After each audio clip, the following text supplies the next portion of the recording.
Welcome to என்னுடைய சமையல். நான் இன்றைக்கு உங்களுக்கு வாழைக்காய்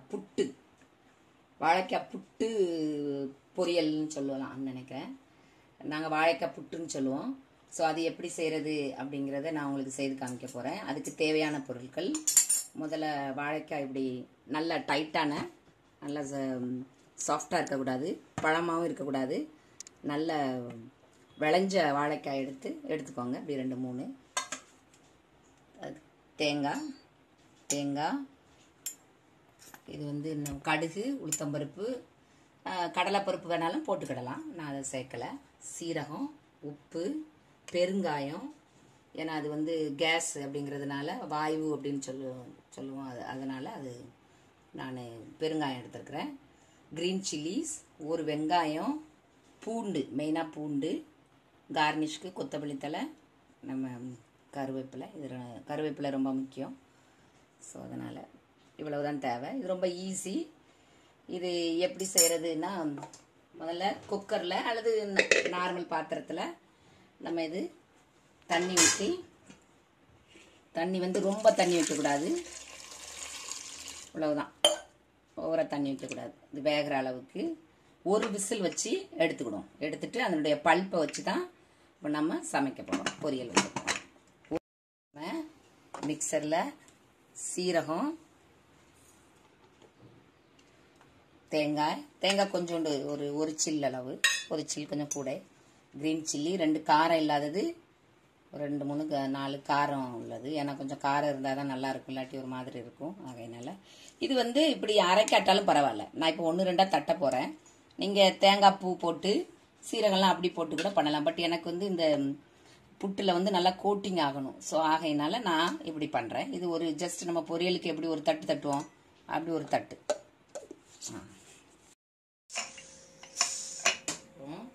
ஒரு விசிலும் கொஞ்சம் நேரமும் வச்சுருக்கேன்.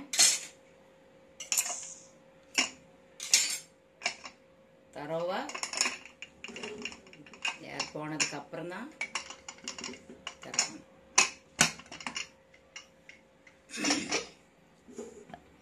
அருமையாக வந்துட்டு இதை எடுத்து நல்லா தரோவா பாயில் ஆகிட்டு, இதை எப்படி பீல் பண்ணணும் ஈஸியாக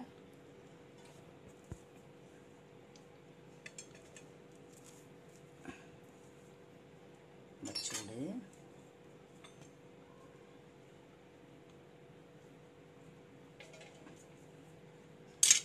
நமக்கு இதுதான் தேவை. இதையும் யூஸ் பண்ணனா யூஸ் பண்ணிக்கிடலாம், அப்படியெல்லாம் ஒன்றும் இல்லை. ஏன்னா இது வேஸ்ட்டு. இது நான் வேஸ்ட் ஆக்க போகிறது கிடையாது. இது நான் யூஸ் பண்ணுவேன். இப்போ தூர போடுங்க. பட் நான் தூர போட மாட்டேன். இப்படி இந்த சதையை இப்படி பீல் பண்ணி எடுத்துக்கோங்க.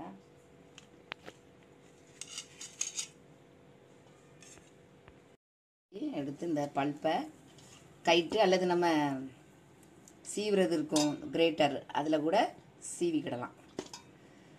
ஏன்னா அது எனக்கு ரொம்ப பீசஸாக ஆயிரும். அதனால் எனக்கு இப்படி கொஞ்சம் பீசஸ் வேணும். ஆகையினால நான் கைட்டே நான் பீசஸ், ரொம்ப சூடாக இருக்குது. இந்த ஸ்கின்னில் இருந்து இருக்கதை அதை நான் லைட்டாக சாப் பண்ணி எடுத்துக்கிட்டேன். ஏன்னா அப்படி இல்லைன்னா நீங்கள் ஃபுல் பனானாவையே, அதாவது வேக வச்சதுக்கு அப்புறம் அதில் கிரேட் பண்ணி எடுத்துக்கலாம், உங்களுக்கு எப்படி விருப்பமோ அப்படி. ஏன்னா இப்படி இருந்தால் தான் எனக்கு பிடிக்கும். ஆகையினால நான் இப்படி பண்ணுறேன். இது ஆல்ரெடி நான் எண்ணெயை காய வச்சுருக்கேன், ஒரு 1.5 டேபிள் ஸ்பூன் அளவு. இது நான் வந்து சன்ஃப்ளவர் ஆயில் யூஸ் பண்ணுறேன். ஆனால் தேங்காய் அல்லது நல்லெண்ணெய், இந்த 2 எண்ணெயிலையும் நம்ம இந்த பொரியல் பண்ணும்போது ரொம்ப டேஸ்ட்டாக இருக்கும். என்கிட்ட சன்ஃப்ளவர் தான் இருக்குது, நான் அதை போட்டிருக்கேன். கடுகு, உளுந்தம்பருப்பு, இது வந்து கொஞ்சம் அதிகமாக எடுத்துக்கிட்டேன். அது நான் 2 டீஸ்பூன் அளவு போட்டிருக்கேன். ஏன்னா அதுதான் அந்த டேஸ்ட் கொடுக்கும். ஸோ அதனால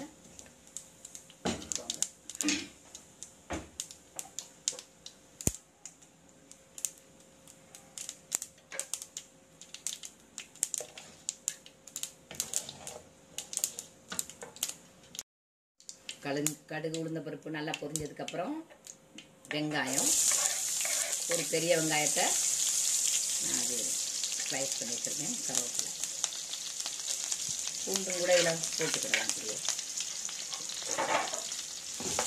இதெல்லாம் நல்லா வதக்கிக்கோங்க. இது வந்து ரொம்ப வதங்கணுங்கிற அவசியம் கிடையாது. கொஞ்சம் அந்த வெங்காயம் வந்து கொஞ்சம் கிரன்ச் டேஸ்ட் இருந்தால் நல்லா இருக்கும். அந்த பனானாவோட சேர்த்து நான் இதில் மஞ்சள்லாம் சேர்க்க போகிறது கிடையாது. லைட்டாக வதங்கிக்கிறேன். இப்போ கொஞ்சம் உப்பு வெங்காயத்துக்காக, அதுக்கப்புறம் கொஞ்சோண்டு, ஏன்னா இது கேஸ்லாம் ஒரு சிலருக்கு இது சாப்பிடவே மாட்டாங்க, ஒரு சிலர் வாயுன்ட்டு, ஆகையினால பெருங்காயம், பூண்டு சத்துருக்கு, பெருங்காயம் சத்துருக்கு.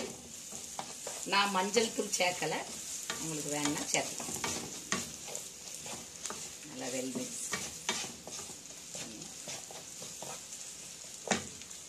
இப்போ இது அந்த பனானாவை, ரா பனானாவை இப்படி செய்து வச்சுருக்கிறேன்.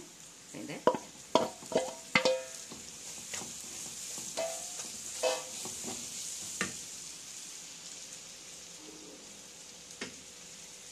இது வந்து ரசத்து கூட டால் அருமையாக இருக்கும் சாப்பிட்றதுக்கு.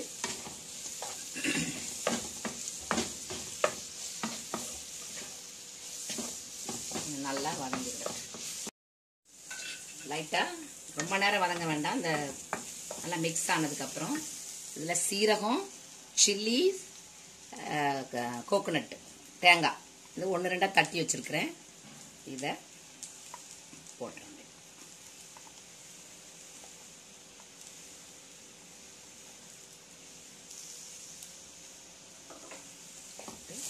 நல்லா வெல் மிக்ஸ்ட்.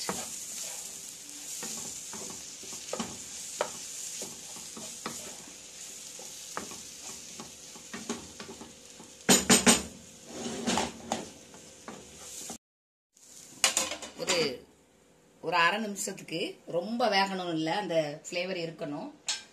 ஒரு அரை நிமிஷத்துக்கு இப்படி மூடி கவர் பண்ணி வச்சுக்கோங்க.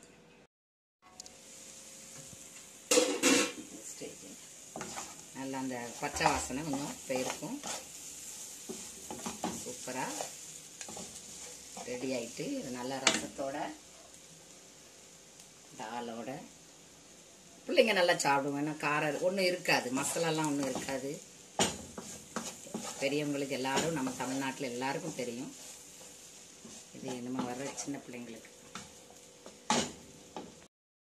இப்போ நல்லா ரெடி ஆயிட்டு, இப்போ நம்ம சர்வ் பண்ணலாம். இதை உங்களுடைய குழந்தைங்களுக்கு ரசத்தோட, நம்ம டாலோட, சாம்பாரோட ரொம்ப அருமையாக போகும். ரொம்ப டேஸ்ட்டாக பிள்ளைங்க சாப்பிடுவாங்க. பனானா புட்டு, வாழைக்காய் புட்டு பொரியல் சாம்பாரோட ரொம்ப அருமையாக போகும். இதை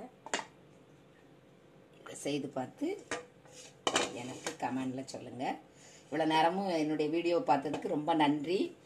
பிடிச்சிருக்குன்னு நினைக்கிறேன். பிடிச்சிருந்தா லைக் பண்ணுங்கள், ஷேர் பண்ணுங்கள், கமெண்ட் பண்ணுங்கள்.